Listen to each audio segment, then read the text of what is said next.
Today we are making a guilt-free, super moist peanut butter cinnamon swirl banana loaf, and it was perfect because it's gluten-free, dairy-free, and no sugar added. So this is something that I could eat every day and not feel bad about it. So let's get straight into it. Now we're gonna start off with our dry batter mix. So I have some gluten-free all-purpose flour from Trader Joe's, and we're gonna add about 1.5 cups of flour into a large bowl.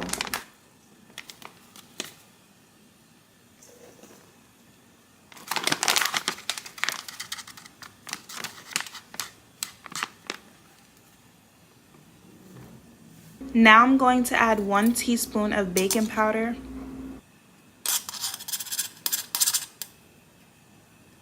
along with half a teaspoon of baking soda, 1/4 teaspoon of salt, and then we're just gonna mix it all together just to get everything well combined.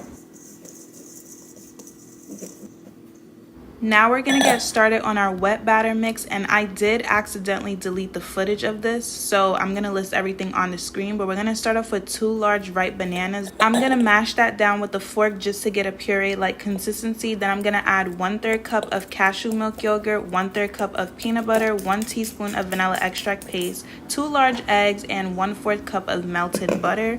And then we're just going to add the wet ingredients into the dry ingredients, and we're going to gently fold everything together. Just try not to over mix it because we want our end results to be light and tender.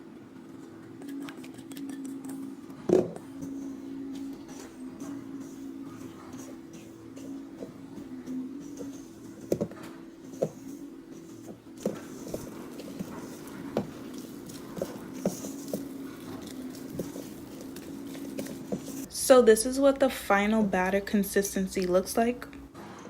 Now in your pan, you can either just put butter in the pan and put your batter directly into it, or personally for me, I like an easy cleanup, so I'm just going to use parchment paper. And this is a trick to crinkle the parchment paper before putting it into the pan, just to make it easier to fit in there.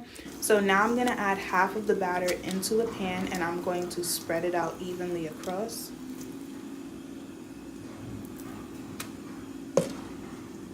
Just make sure to get it into the corners as best as you can.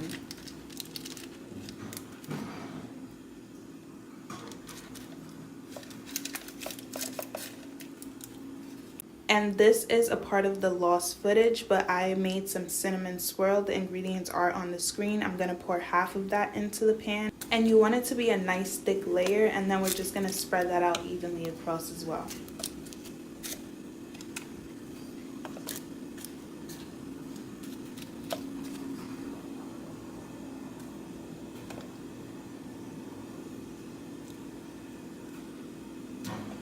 Then I'm gonna go in with the remaining batter, and we're gonna repeat this process again. So after you layer this out, then you're going to spread it out evenly, and then we're going to add the remaining cinnamon swirl and spread that out as well.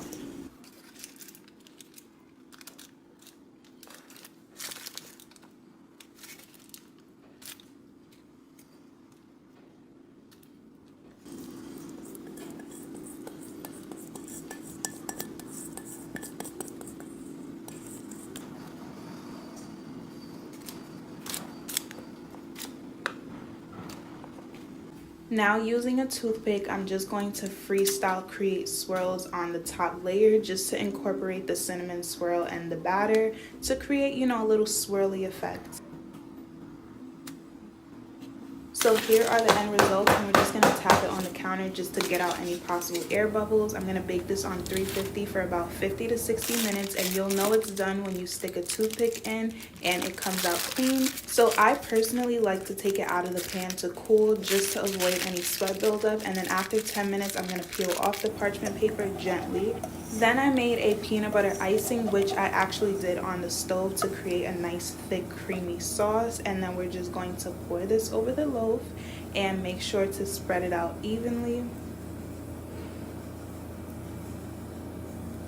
And here are the final results, you guys. I was super impressed with this because I'm a person, I try not to have sugar as much as possible, but this was like the perfect guilt-free cake, and I really hope you guys do try it out because it was super moist, it was super soft, and the flavors were very subtle, but you could tell all the ingredients that were in there. and this is what it looks like. And then, you know, I had to go in and, you know, start eating, and it was really, really, really good. Like, look at how easily the fork just cut through it. So I really hope you guys do give this recipe a try. It's definitely one of those cakes that tastes super good while it's warm, so I would definitely recommend doing that, you know, with a nice hot cup of milk or even a nice cup of coffee. You definitely will not be disappointed.